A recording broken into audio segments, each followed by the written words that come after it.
I have to admit to you, there are some mornings that I get up and I prepare to produce this radio program, and I have to ask myself the question, is it making a difference? Does anybody even care? This is Truth to Ponder with Bob Bierman. I'm getting a little bit battle weary, and I think that can happen to any of us that are dealing with the world in which we are living in today. I know it wears on you. It wears on my wife, it wears on my family, it wears on many of my friends. You get tired of all the negativity, the problems, the battles, the trials, the strangeness, the weirdness that is out there. I'm reading a news story this morning. And this happened. I can't remember the city right now. It doesn't make any difference. It's coming to a school near you. Some of the students were getting a little bit tired of all the silliness that comes out of the school boards. You know, putting a women's feminine hygiene product dispenser box in the boys' room.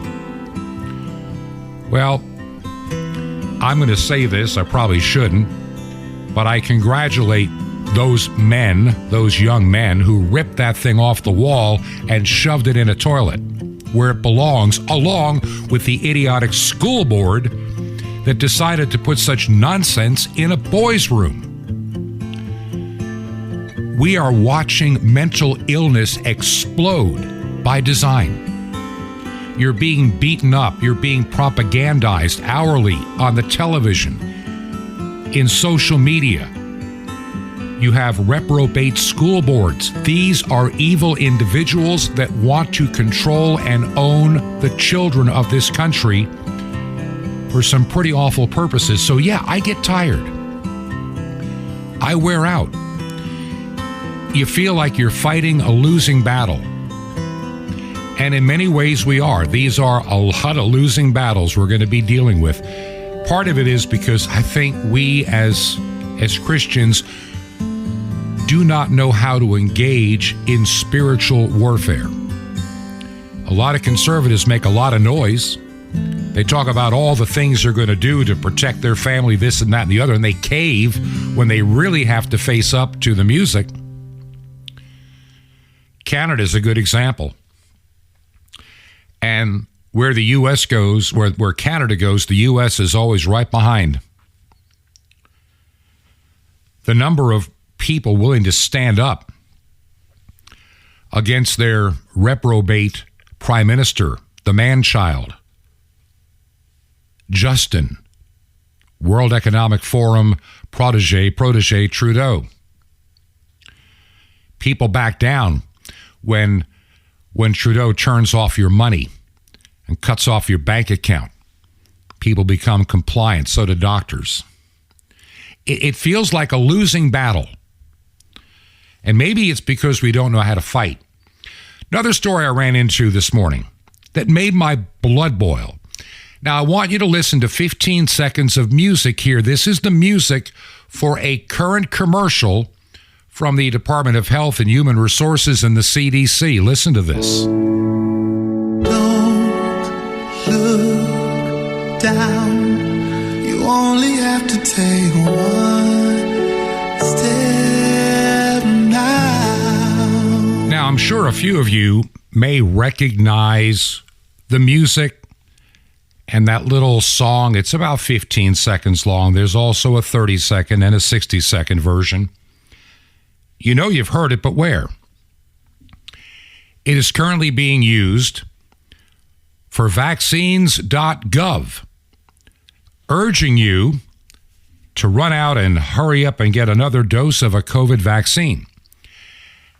And what I find disturbing is I look at this to show you the way we are manipulated in terms of information. They make some statements that on the face are true, but their conclusions are false.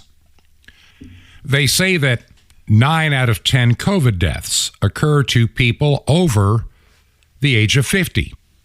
And on the surface, that is very true. Those that have been diagnosed or listed as a cause of death, 9 out of 10 are over 50. 9 out of 10 are over 40. And 9 out of 10, roughly, it's about the same when you're talking over 60 and even over 70. It is true the majority of people that died of COVID or any other respiratory illness are generally over the age of 65 or 70. But you can make the statistics sound a little bit more scary by including those that are maybe 10, 15, 20 years younger, and the statistic doesn't change a whole lot. It just sounds scarier. Now, what I found concerning, and this comes from the Secretary of Health and Human Services, Xavier Becerra. And this, I want you to think about this. We mentioned this on the program a couple of years ago, and I about had my head bitten off when we talked about the never-ending cycle of COVID shots that would be coming to you.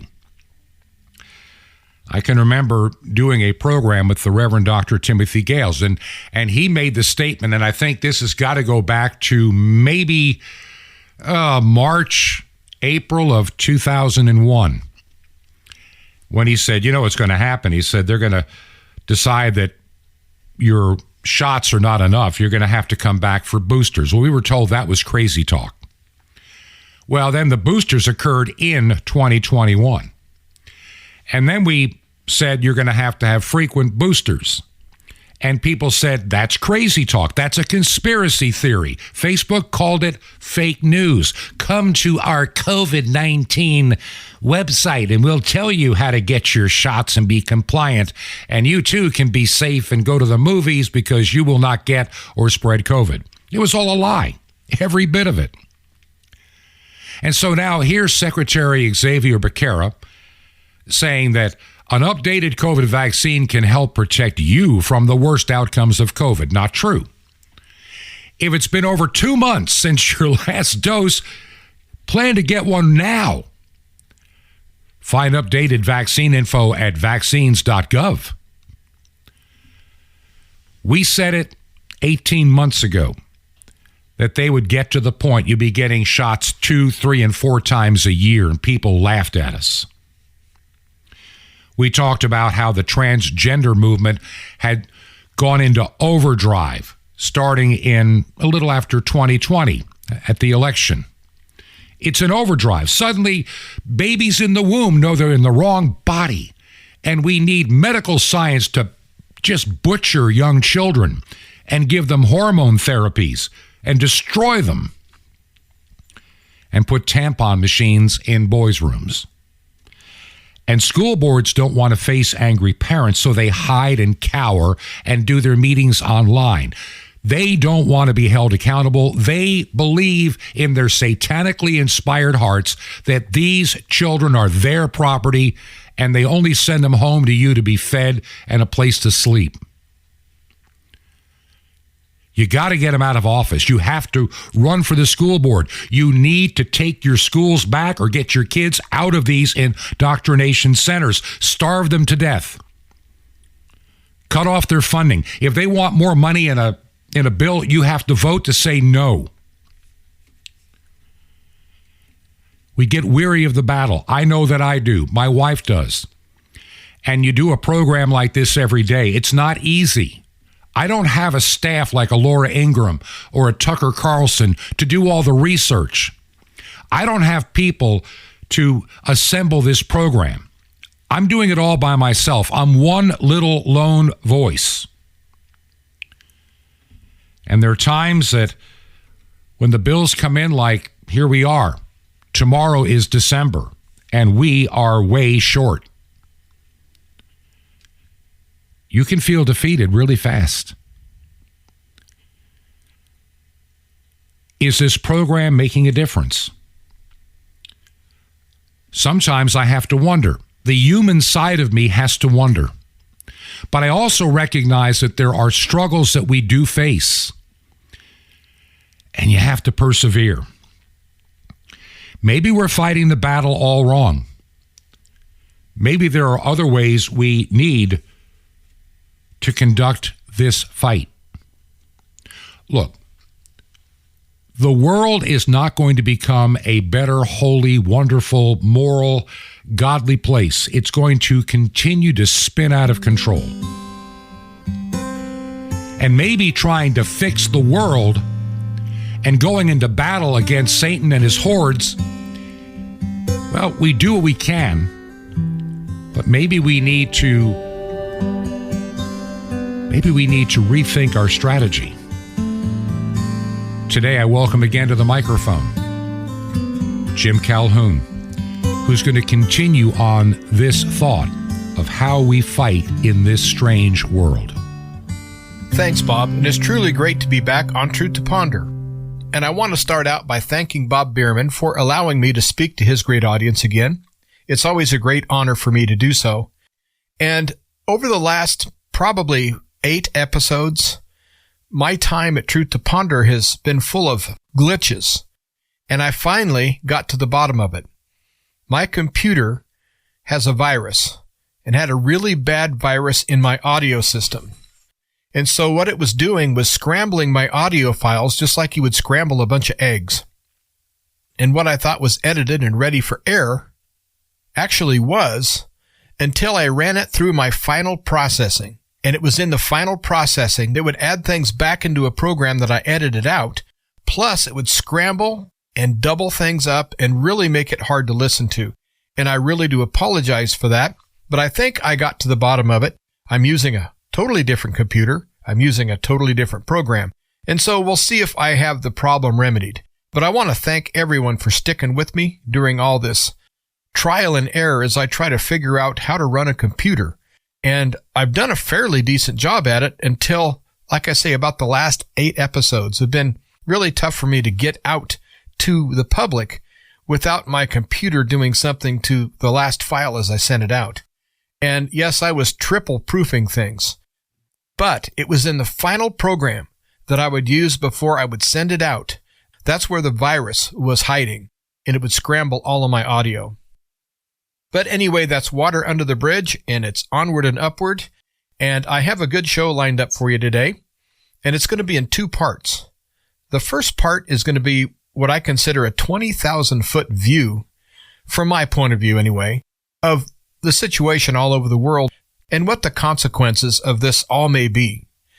And the second half of the show is going to be by popular demand. I have a lot of audience members that have asked me to expound on saving food and prepping. And so the second half of the show is going to be devoted entirely to prepping. And I seem to get more email and regular mail on that subject than any other. And I did get a very interesting letter today in the mail. And it's from one of my listeners on the Living Off Grid Power and Information show. And it's about a 5-page letter. I've read half of it. It's very intriguing. As a matter of fact, on my next show, I plan on reading the entire letter. And then anything that I think needs to be repeated from that letter on the next episode of Truth to Ponder, I'll include parts of this letter because this gentleman that wrote me the letter seems to really understand what's going on. And I appreciate him taking the time to write the letter to me. Well, my 20,000-foot view of the world situation is this. Mark Twain said it best. History does not repeat itself, but it does rhyme. And I see a lot of things happening in the world that are very similar to things that's been happening for centuries. And one of the things that they're doing is, when I say they, I'm meaning the people that are messing things up, the people that are pushing change for the sake of change. And they really don't have a clear-cut agenda other than chaos. And the first thing they're doing is the old classic divide and conquer. And I'll get back to that divide and conquer in a few minutes. But I want to start with the second thing that I see, and then I'm going to tie the divide and conquer back into it. In medieval times in Scotland, the Scottish were trying desperately to keep the English out of their country. They wanted to have their own kingdom, their own people. They wanted to be separate from the English crown. And it seemed like that the Scottish fighters were extremely brave, and they really did well in battle. But they never won any wars. They won a battle here and there, but most of the big battles were won by the English. And why is that? Well, it's the tactic that the English used. and the tactic that the Scottish used. And the Scots wanted to be brave, and they wanted to show that they were brave, and that was their downfall. It seems that the clan leaders would lead their troops into battle. And so the clan leaders would raise their swords and they'd run into battle. And guess who the first to die were? Of course, it was the clan leaders, because they did not want to be seen as cowards behind their men. They wanted to be in front of their men. Whereas the English, they led their men from behind. Their commanders would be up on a hill somewhere overlooking the battle and directing troops. While the Scottish, their leaders, they would be the first into the battle. And so they would be the first to die. And after all of the clan leaders were either horribly wounded or dead, it seemed that the Scottish either lost their will to fight or they got confused. There was no leadership. And so the English were able to win the day. And it seems like that the powers that be, and I'm talking about the globalists and the people that control the mainstream media, the ones that are forcing the COVID injections and things like that, they're doing the same thing. Most of the people in the new media movement are independent people. They're lone wolves, so to speak. And so the listeners look up to these spokesmen as leaders. And as Rush Limbaugh always said, the pioneers always take the arrows. So you have people like Alex Jones and others like him that are just getting brutalized by the press, and also they're being brutalized in the courts. And what they're doing to these people is absolutely unconstitutional. And what they're doing to the political prisoners that they're holding in Washington, D.C., simply for trespassing, is just unreal. But you see, that's what the globalists are doing. They're taking out the leadership. Because it's the people like Alex Jones, whether you like him or not, he's a great example here. People like him are at the forefront. As he likes to say, they're the tip of the spear. And so you have people like Alex Jones, and also Hal Turner recently had his website hacked and scrambled. And Hal Turner has been coming under massive attack as far as cyber attack, trying to take his website down. And so what you have are what I'm going to call for this discussion, the leaders of the resistance, the people that are resisting the COVID shots, the people that are resisting the tyranny. They're out front, and they're trying to inform, and they're trying to inspire. They're not trying to foment any revolution, or they're not trying to do anything that's illegal. All they're trying to do is stand up for their rights and trying to give other people the backbone to stand up for their rights. And so that's what's happening here, is you have our leaders, so to speak, out front, just like the Scottish, and they're being taken out one at a time. And as the Alex Joneses of the world are taken out, then the other people that are small, like myself, we know that we could possibly be next. And so we have to ask ourselves, do I really want to do this? Do I really want to tell people my opinion over the air? Because we have so much censorship, and the cancel culture and the woke culture is just relentless, going after people. And they go after their families, they go after their business, they go after everything that the person is. And they try to trash them in every which way they can trash them. And that's what's happening all across the New Truth media. And also any politician that dares speak out against all of the evils of this tyranny and all of the evils of the forced COVID mandates and all this stuff that is really harmful to the American public. And not only the American public, but to the public at large worldwide. It seems like that the governments are all walking in lockstep against their own people. Just look at what's happening in China right now. Then if you remember the truckers' strike in Canada, and similar things that have happened January 6th. Anytime that we, the people, get together and try to express our disdain or our dissatisfaction, then we're set up somehow. They're trying to take the leadership out. And so you have people like Michael Lindell with MyPillow, who has taken his reputation and his fortune, and he's put it on the line. Well, he's been canceled. He's been canceled from all these retail stores. He's been ridiculed. He's been mocked. And he's even had left-wing organizations try to organize companies to make pillows to compete against him. Why? He wants the Constitution to reign supreme in the United States of America. And he also wants free and honest elections. And everybody should want that. And it's like with Twitter. There's a big uproar on Twitter since Elon Musk took it over. And it seems like that everyone's mad at him. Well, they're mad at him because he wants to bring in free speech and diversity.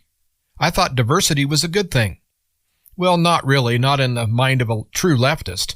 The only diversity they tolerate is diversity within their own group. But if you're not part of them, if you're not part of their ideology, well, they want to cancel you. And so all of these leaders, so to speak, whether they be businessmen or they'd be politicians or talk show hosts, they're being targeted one at a time.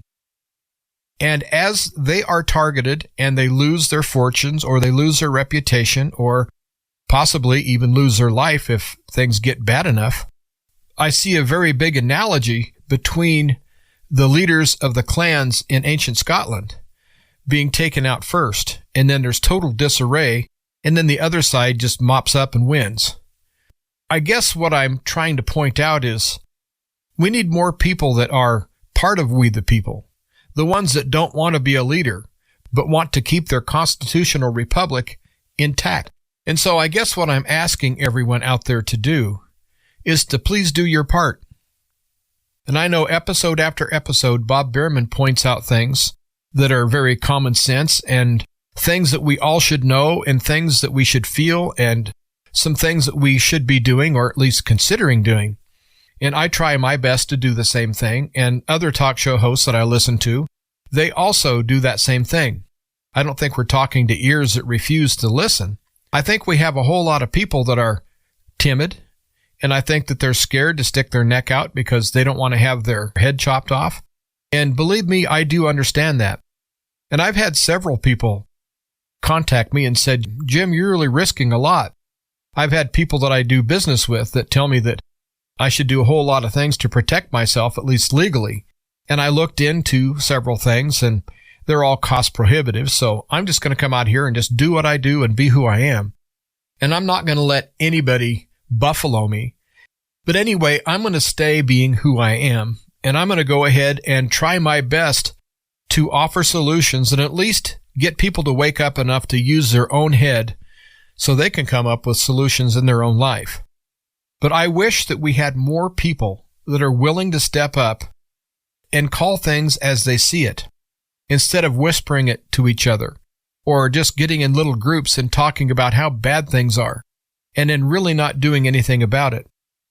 Now, I'm not asking anyone to do anything about it as far as take to the streets or do anything violent or do anything that is illegal. I'm not asking anyone to do anything of the sort.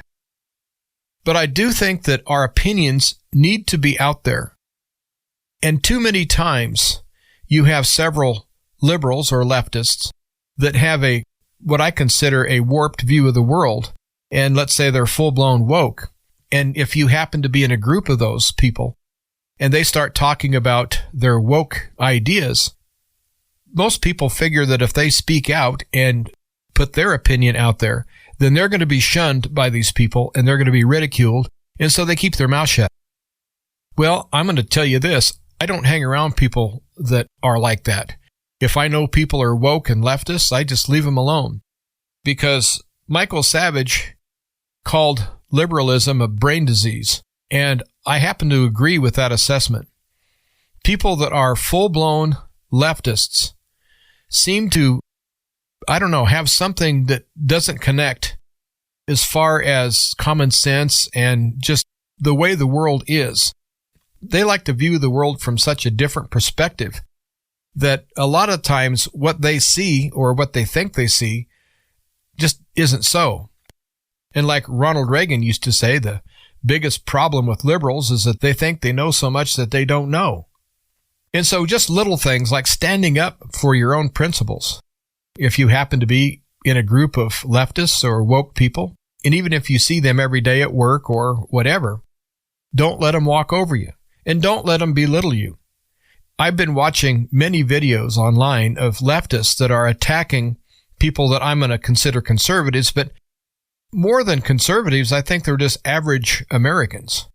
And a lot of average Americans are starting to stand up for themselves and say, whoa, wait a minute. And then they give an example of what they're talking about that the leftists cannot even comprehend how to answer. I watched a video of a man who happened to be white, was confronted by a man that happened to be black, and this man was talking about this white guy had to apologize for all of the racism of white people. And he had a whole crowd of people that were backing him up where this white man didn't have anybody. It was just him. And he told the young black man, he said, well, that's absurd trying to have me apologize for a whole race. And then he pointed out statistics of law enforcement officers being assaulted and killed by blacks. He turned the tables and he said, will you apologize for all of the officers that either were harmed or killed by black men? And that black guy had no answer for it. And it's just little things like that. We don't have to go out and be confrontational. I don't think that's productive at all. But it's also not productive just to lay down and let people walk all over you. And so if the Scottish would have followed the English, and if they would have led from behind and had their troops out front, and they would be on the hill directing their troops, Scotland likely would have won at least a war or two against England. And from the 20,000-foot view that I see that the people that are willing to stick their neck out are being attacked brutally, but one at a time. And it seems like that the left and all of their ilk, the mainstream media and the politicians and all of the Hollywood people, they seem to walk in lockstep and attack any leader that has any common sense or anybody that has any real ties with what I call the real America. Now, what I mean by the real America, it's the America that everyone is free. It's the America where there's no child trafficking. It's the America where there's no abortion on demand. It's not draconian America, and it's not perfect America, because America's never been perfect. But the path that we're on is the path to destruction. And the United States has been compared to Babylon the Great, and that we're the Babylon that's spoke of in the Bible. Well, I have no proof that it is, but that is my way of thinking. As I see the debauchery, and I see the chaos, and I see just man's inhumanity to man, and what I think is mental illness just everywhere in our society. And nobody really wants to do anything about it. You know, years ago, if someone dressed up and they thought they were a bird, and they were convinced that they were a bird, those people were institutionalized. Not because people hated them, it's because they were afraid that this person might do something to harm themselves. They might think they're a bird and go up on a building and jump off. But with modern society, if someone thinks they're a bird, you have to agree with them that yes, they are a bird. And if you say, well, no, you're not a bird, well, then you're a racist and a homophobe and a this and a that. And so we have all of this convoluted thinking that's being put out as normal. And so it's time that people that I consider as normal, which would be the listeners to Truth to Ponder, I really think it's time for all of us to stand up and just tell these people no and tell them when they're wrong. We don't have to argue with them because we're never going to persuade. We might persuade 0.5% of them. But we have to understand we're dealing with people that have been really brainwashed and people that really don't have any common sense. Now, I said I was going to bring this full circle back to the divide and conquer. And I don't have to say much about it, but I know people that just love Bob Bierman, but they hate Hal Turner, or vice versa, or people that think that Alex Jones is a phony. I hear all of these things. Most of the people in the New Truth media are in the pocket of some group, whether it be a nationality or an ideology. And so it really does seem to me that what the other side is doing is that they're taking out the leadership one at a time, but they're also spreading disinformation about the different talk show hosts and the different people on the conservative side that it seems like they're trying to stir everything up. A good example is Governor DeSantis and Donald Trump. Everything that's done or said from those two guys is going to be taken and twisted by the mainstream media into something that most likely is not. And I know people that think that Alex Jones is owned by Israel. And I know people that think that Hal Turner is controlled by the CIA. And all of these things go out there to try to confuse and keep that chaos going. And I'm not saying that everybody in the New Truth media is what they say they are, because I don't know any of these people and I'll never meet them. And I'm just one guy out here. But I do know that Bob Bierman is true blue, and I do know several others are as well. But I see a pattern here, the pattern of divide and conquer. And so the next time you hear something bad about someone who is standing up for the rights of we the people, the next time you hear something bad about someone that's risking their life and also their fortune just to get the word out, and you hear something bad against them, I think it's time that you used a lot of discernment and didn't just automatically take what you hear and run with it. So to sum everything up, I think that we all have to not walk in lockstep. I think we need to walk in truth. I think we need to use our brain and our common sense. But I think it's time that we rallied around the people that are willing to risk their lives and their fortunes to try to save our republic.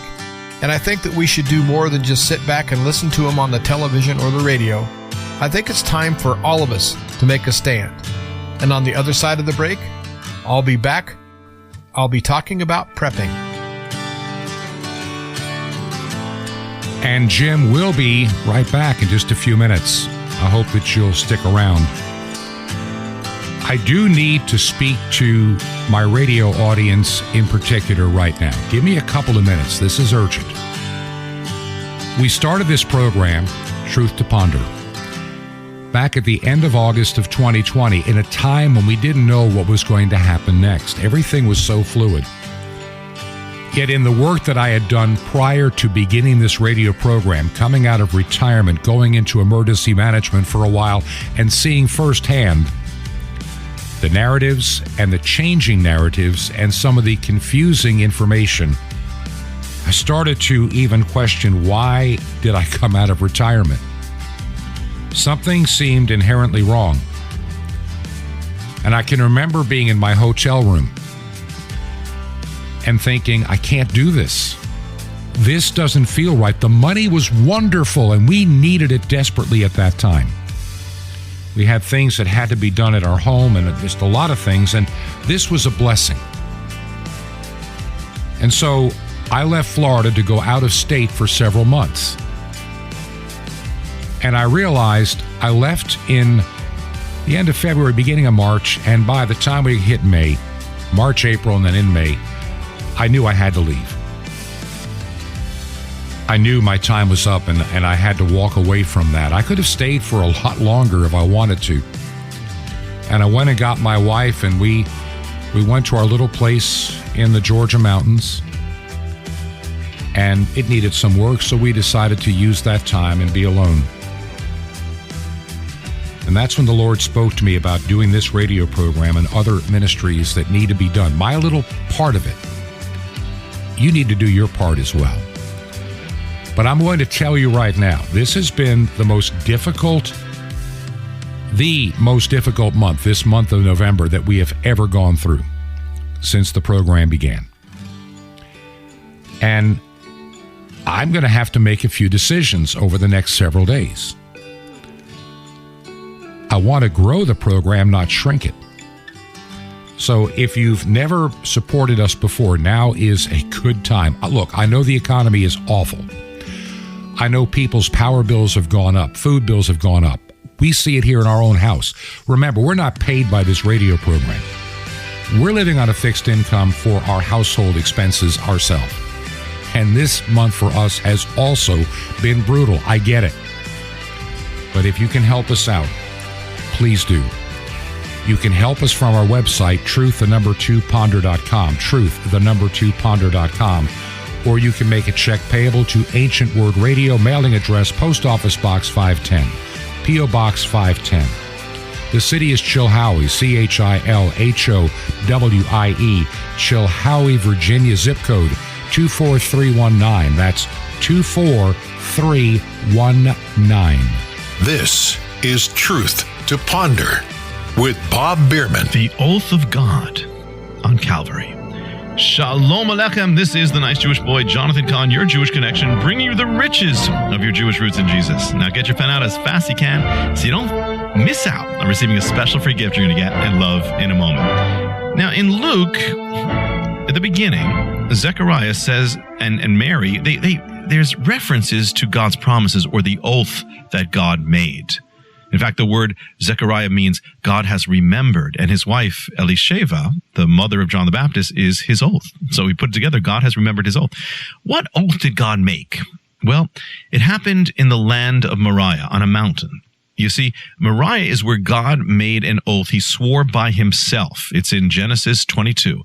When Abraham offered up Isaac, it says that he swore by himself. Amazing thing for God to swear by himself, because when you swear by something, you're offering it up. So God is offering up himself. It says, in that mountain it shall be seen. What mountain is that? Mount Moriah. And what happened on Mount Moriah? What's on Mount Moriah? Calvary. That's the place where Messiah died. The same place where God swore the oath. That's Calvary. Because that's the place. That's where God offered up himself. That's the oath of the mountain. God swore by himself to Abraham, and 2,000 years later on that mountain, he fulfilled his oath. He offered up himself, his life, on Calvary.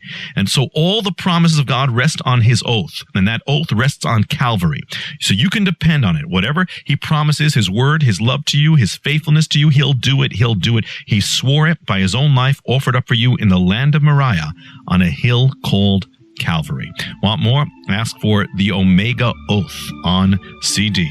Now, what if somebody offered you $1 million? Well, what would you say? Well, a strong and victorious walk with God is worth more than $1 million. I want to offer that to you, worth more than $1 million, something to help give you a strong and victorious life. A free subscription to Sapphires, vitamins for your spirit, and the incredible Mystery of the Temple Doors on CD are all free. You'll love it. How do you get it? Easy. Just remember Jesus' real Hebrew name, Yeshua, and you dial it. So just call 1-800-YESHUA-1 for your free gift. You will be blessed, but call now, 1-800-YESHUA-1. Now, the harvest is great. The laborers are few. I invite you to join me in the harvest. You don't need a plow, just an open heart and a pen. You can reach the unreached peoples of the world. How? Just call 1-800-YESHUA-1. Imagine blanketing the earth with the gospel, the farthest way you could ever spread it. Shortwave radio, you can be too. You can join in. That's 1-800-YESHUA-1. Or you can write me direct. The Nice Jewish Boy, Box 1111, Lodi, New Jersey, 07644. That's Box 1111, Lodi, Lodi, New Jersey, 07644. Till next time, this is Jonathan Kahn saying his promises are good. Shalom Aleichem. Peace be to you, my friend, and Messiah, Ben Elohim, the Son of God.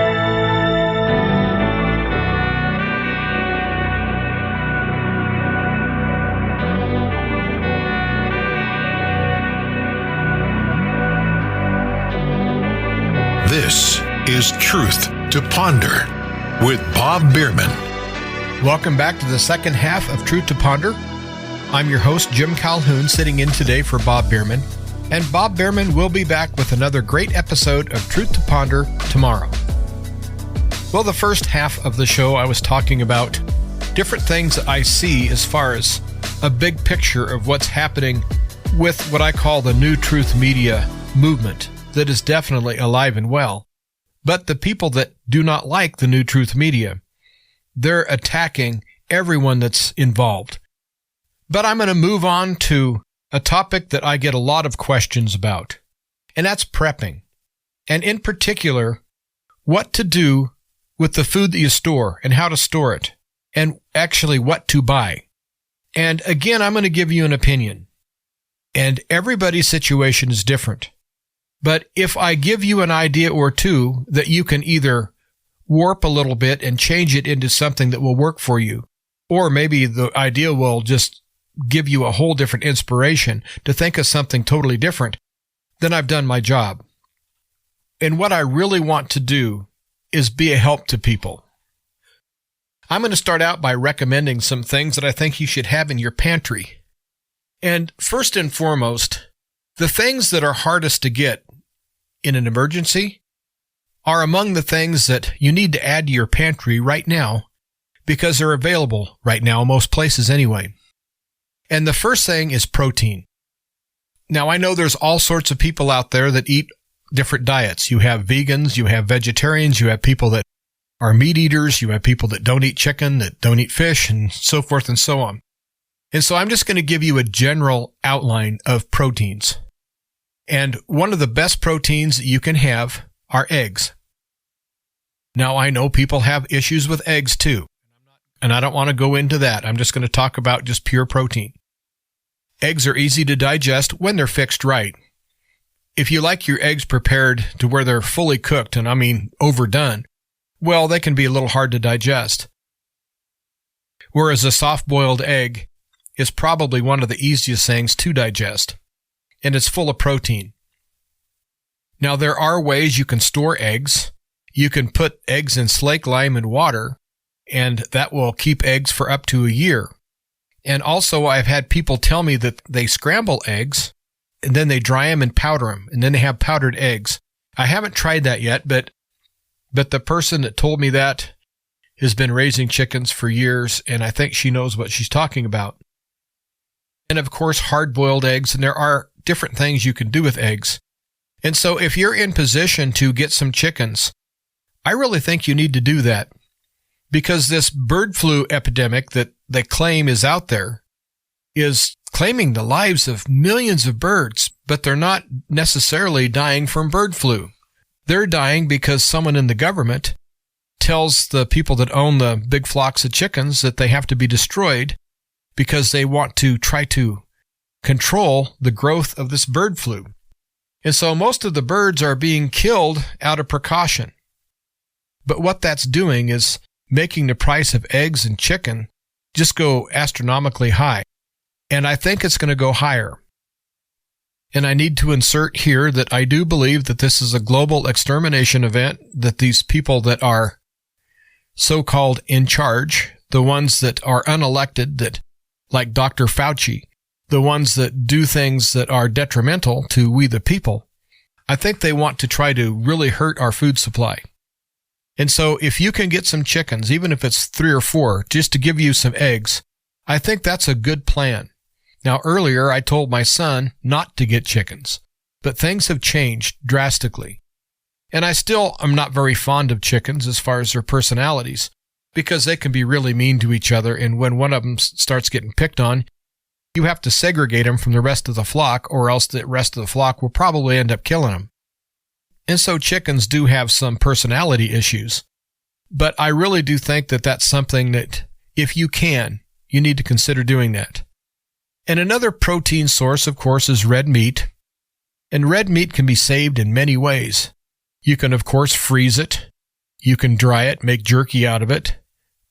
You can smoke it and preserve it that way. And also, you can can meat. And there are several ways you can successfully can meat. And one way is to use a pressure cooker and use the traditional canning methods that most people are familiar with. But another way you can store meat is to go ahead and cook the meat and then store it in lard. And you would render your own lard, and you would put like an inch of lard down, and let's say that you're trying to store hamburger patties. You'd go ahead and fry your meat, make your hamburger patties. Then you'd put an inch of lard in a jar and make sure there's like a half an inch around the outer side of the hamburger that is free, and so the lard can get in between the inside of the jar and the actual meat. But you want about a half an inch or so of lard between each patty. And then you simply put in lard, put in a patty, put in some more lard, put in another patty, and just repeat that process. Then you put about an inch of lard at the very top, and then you go ahead and seal it up. And I've heard that will keep meat for up to a year. Now, I haven't tried that, but I know a lot of people that do. And a lot of people attribute that to the Amish. And I'm not sure if it goes back to the Amish or not, but there are ways. And I mentioned jerky, but jerky is probably one of the safest ways that you can store your meat because it doesn't need refrigeration. And as long as you keep it in a real dry place, the jerky is not going to go bad. And so I think that's something that everyone should consider, is making their own jerky. And another source of protein, of course, is the chicken and the turkey. And that's harder to keep. You can have more salmonella issues with chicken and turkey than you do with beef or pork or lamb. So I think that the best way to store fowl is to freeze it. Chicken and turkey and duck and things like that. And I know that you can can it with a traditional pressure cooker and get by just fine. So I guess that I would say that I would either freeze it or can it. Then I mentioned pork and lamb. For years, pork has been preserved with salt. And also you can can pork. And so pork has traditionally been one of the things you can preserve. And so I think that's one of the easier. But I think if you would do the lamb like the beef, I think that you would store it just fine. The only issue with lamb is the gamey taste that may or may not be present by the method of canning it. Now, I know that lamb done right is delicious, but lamb done wrong, not so much. And I really would question whether canning lamb would be beneficial. Now, I know a lot of people like mutton, and they eat mutton stew. And if you like that strong lamb taste, then by all means, go ahead and can it. I think you'll get along with it just fine. But if you're one of those that don't like that real gamey taste that lamb can have, that might not be a good choice for you to try to put in your pantry. And now for the people that don't eat meat or don't have the money to buy meat, and meat is getting very expensive, and that's beans. Beans and chickpeas and lentils and things like that have quite a bit of protein.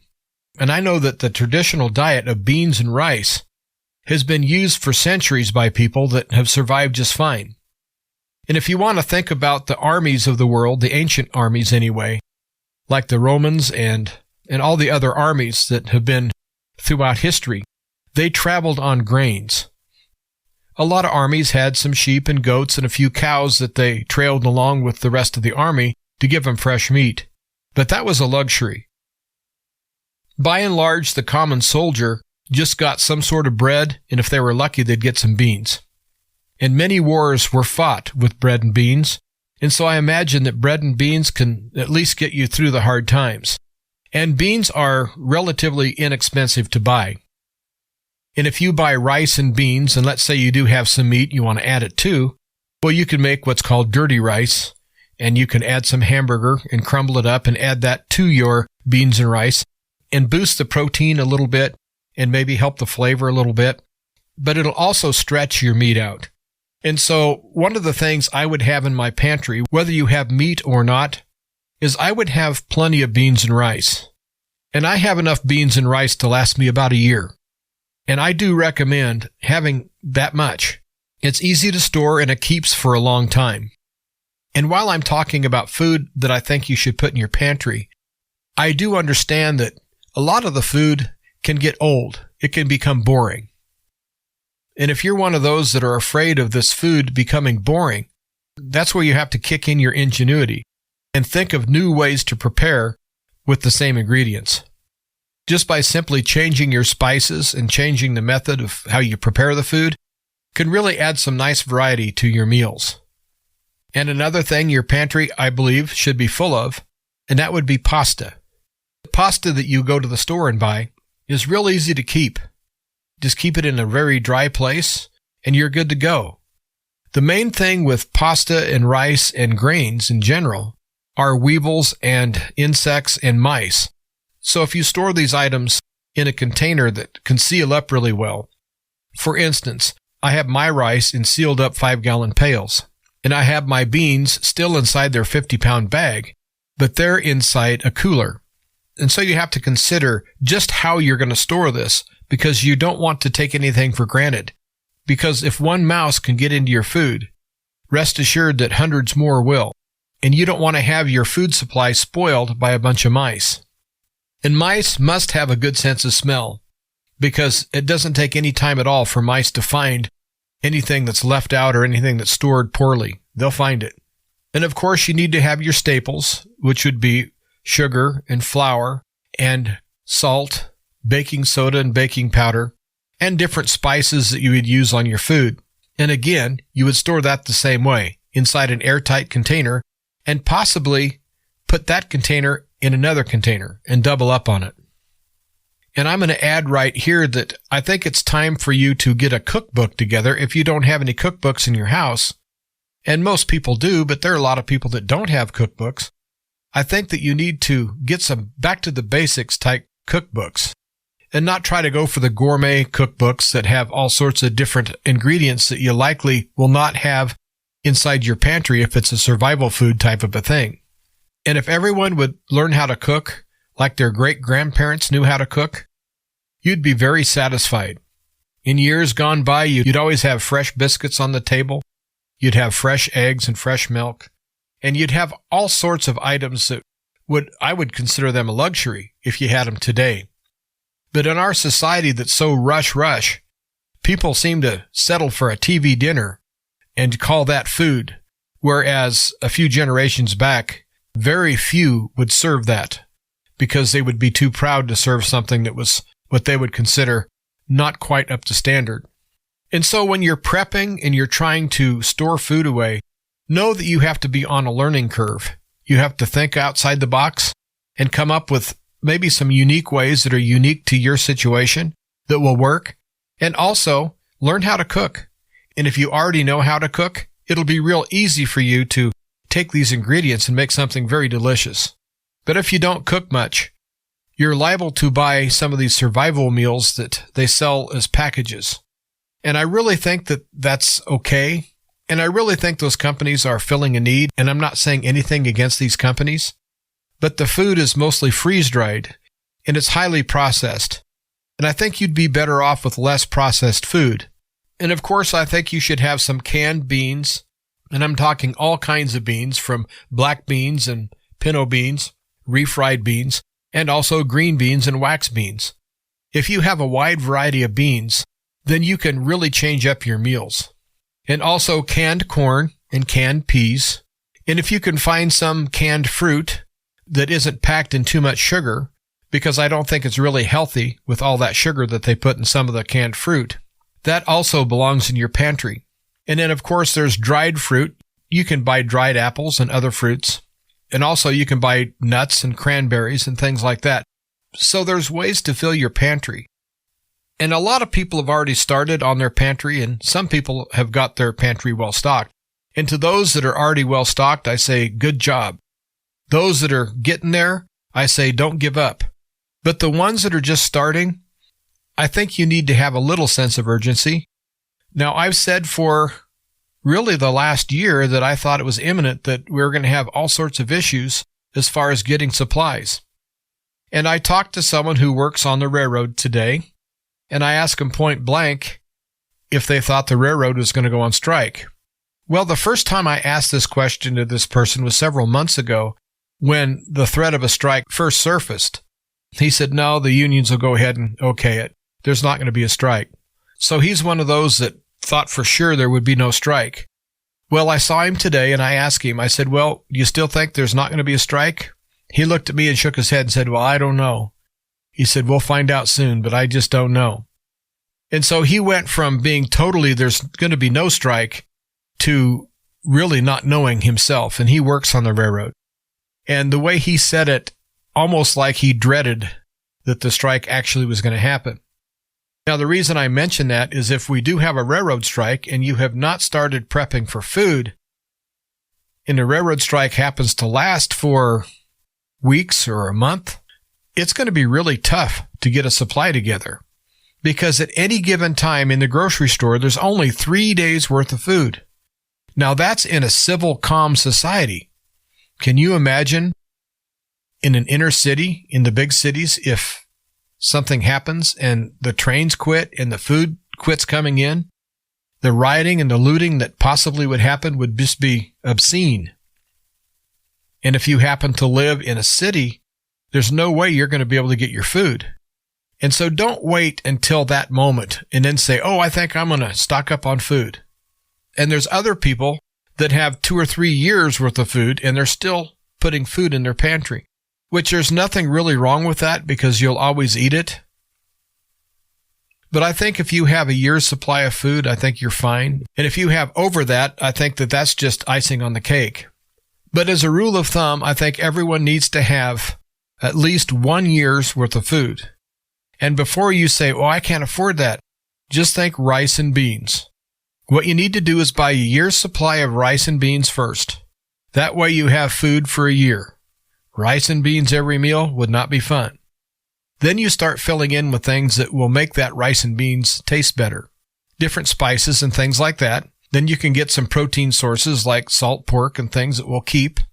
Then use this rice and beans as your nucleus, and then start adding the things that you would rather eat or do eat normally to your pantry. That way, if something happens and it disrupts you getting your food together, you've already got that year's supply of food. It's already there. And you can buy a year's supply of rice and beans for around $150 a person. And so that does make it very affordable. And there's something about having that to fall back on, that insurance that you have, that really does help you sleep better. And before I end the program today, I want to mention this. If you do have food stored in your house, and if there is massive civil unrest, then your whole supply of food is in danger. And so, personally, I would not put my food all in one place. I would have it in 3 or 4 different places, and I would make each place extremely secure, all but one. I would have one place I would keep my food that would not be very secure at all, but I wouldn't have a lot of food there. Just put out a day or two's worth of food in that place, and that way if there is civil unrest and someone happens to come to your house and they want your food or else, you can take them to that and open that door and say, you're welcome to all the food I have. Let them clear out your shelf and hope that they go away. Now, I know that sounds paranoid, but I think that we're about to enter a time where you're going to be very cautious. And I think it's a great plan is to never tell anybody what you have. If anyone asks you if you have food stored up, well, first of all, it's none of their business. But you can tell them what you want. But I highly recommend that you need to keep this on a need-to-know basis. And believe me, most people don't need to know. Because it's very costly. And it's a big chore to get a supply of food that will last you a month or a year. It takes a lot of effort. You don't want to lose everything to somebody that might come into your house and take all of your food. And you might say, well, they'll just take what they can eat. No, they'll take it all so they can go out and sell it. And of course, if you have it in several locations, if another location is discovered, you still have food in reserve. And so don't live in a state of panic or fear, but live in a state of preparation. Well, I hope you got something from this show today. I really enjoy filling in for Bob Bierman, and I appreciate all my listeners, and I appreciate the emails and also the mail that I get, and I appreciate it very much. I would like for you to consider donating to Truth to Ponder, and you can donate to Truth to Ponder in several ways. The first way is to go to the website, which is truth2ponder.com, and click on the link that says support. And that'll tell you how you can electronically support this program. And also you can use regular mail, and you can send in a check or money order, and you would mail to Truth to Ponder, P.O. Box 510, P.O. Box 510, Chilhowie, Chilhowie, Chilhowie, Virginia, and the zip code is 24319. Again, thanks for listening, and until next time, everyone, stay safe, stay strong, get prepared, but most important of all, replace fear with faith. This has been Truth to Ponder with Bob Bierman. To find out more, visit our website, truth2ponder.com. That's truth2ponder.com. Truth to Ponder, shining the light of truth in a darkening world.